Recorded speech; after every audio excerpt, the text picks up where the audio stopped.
Hey there, Mr. Sutton here, bringing you the Pre-Cal Honors 3-3 Part 2 homework solutions on adding and subtracting rational expressions. On this problem, we're trying to combine these rational expressions together. So that means since we're adding these, we're going to have to find a common denominator, which we don't have yet.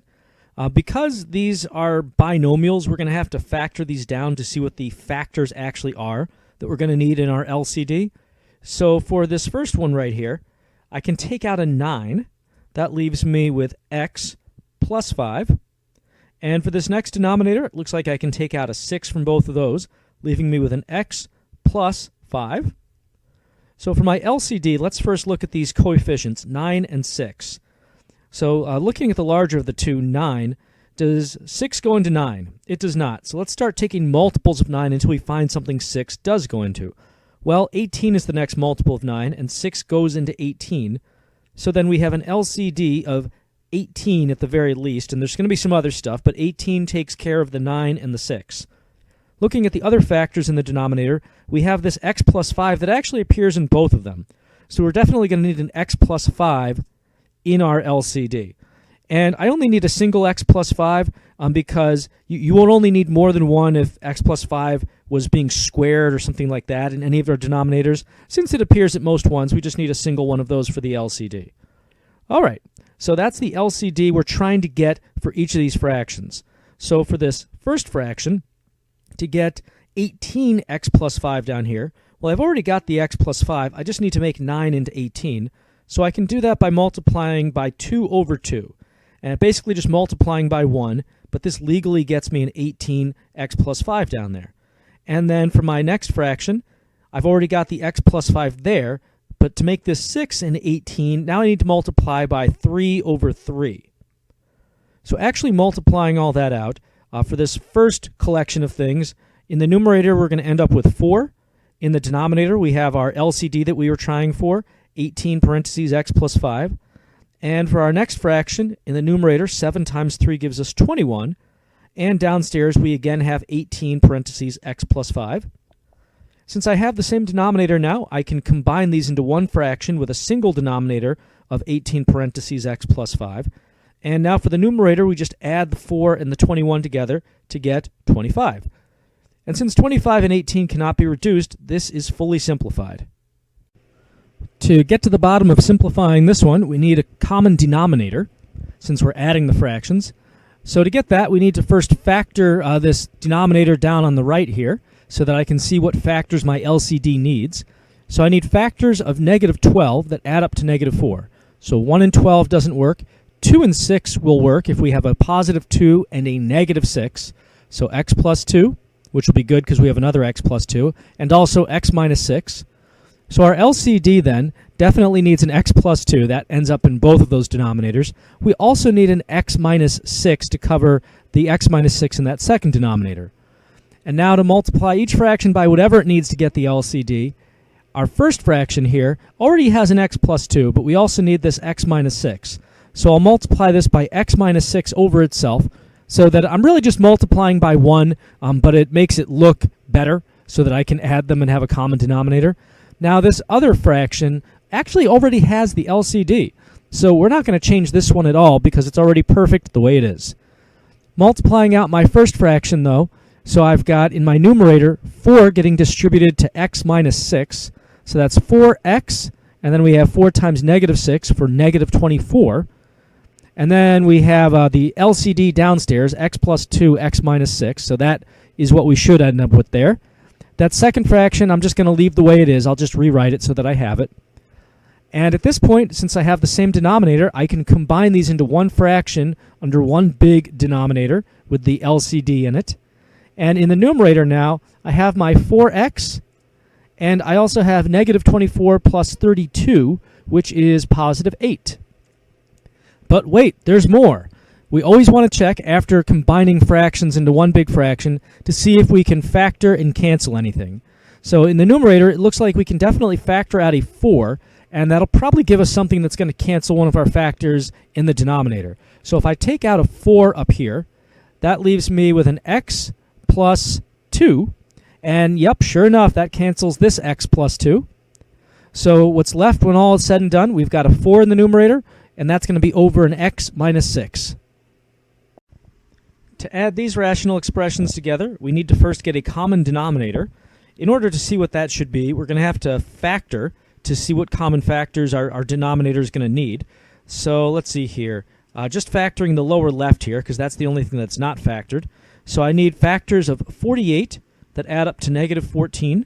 So let's see, we've got 1 and 48 doesn't work, 2 and 24 is no good, 3 and 16 is getting closer, but still not there. 4 and 12 is the next combination. That adds up to 16. How about 6 and 8? Well, if they're both negative, that would add up to negative 14. So I'm going to have x minus 6 and x minus 8. So for my LCD, I'm definitely going to need an x minus 6 and an x minus 8 for that first denominator. The next denominator has an x minus 8, but we've already taken care of that over here in the LCD. So this is going to be the LCD. It has everything we need for both denominators. All right, so now we're going to turn each of these into a fraction that has the LCD. This first fraction actually already has the whole thing, so we can leave that the way it is, no changes.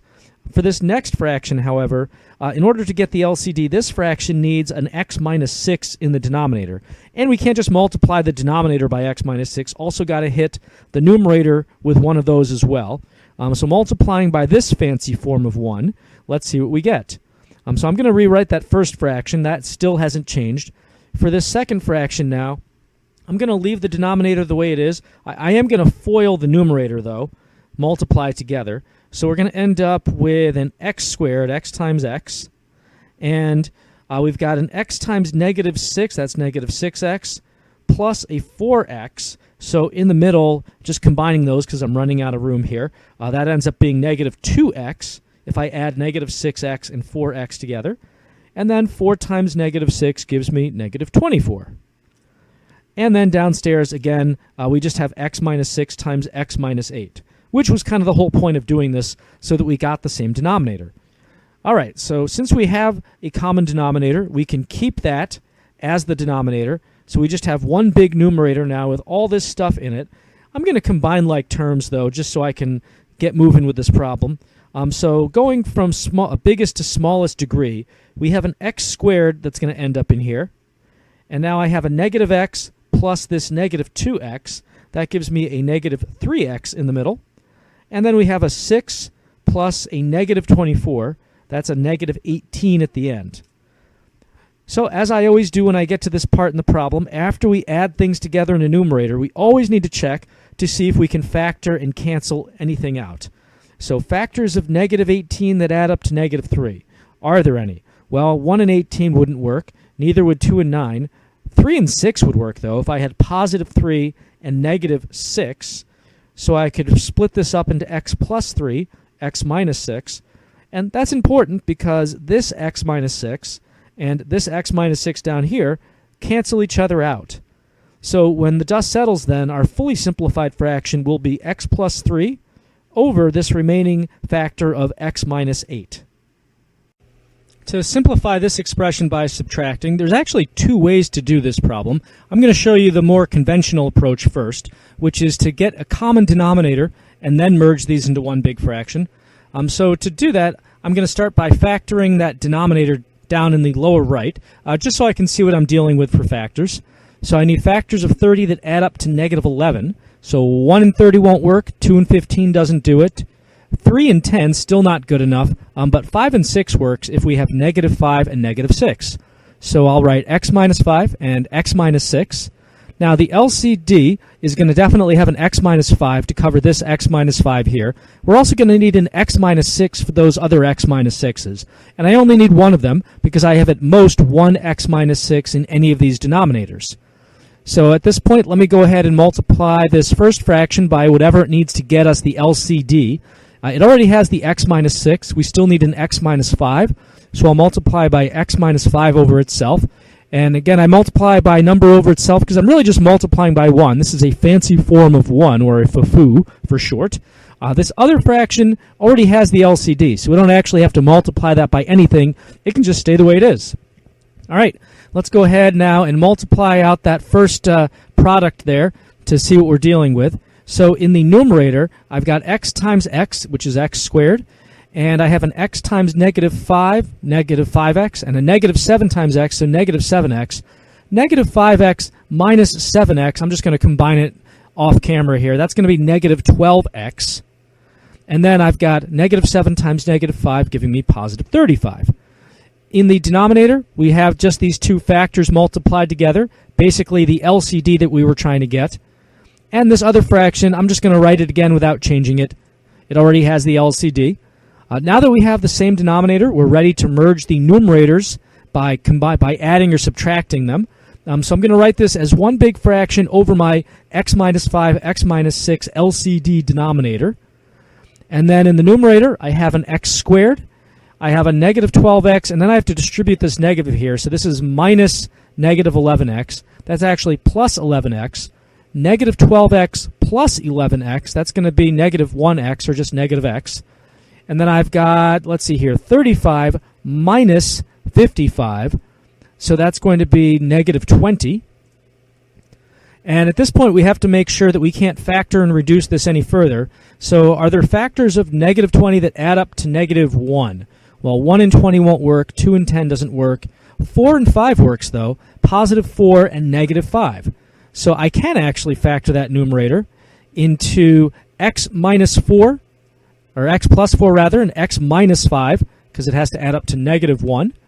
And hey, look at that. These x minus 5s are going to cancel.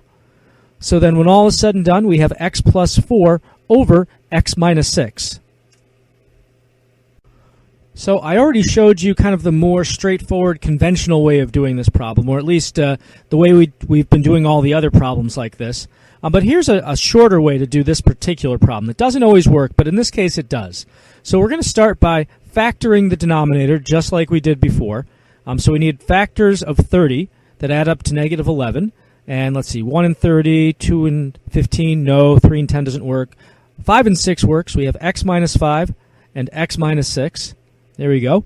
But now, this is where we diverge a little bit from my alternate solution here, or the other solution.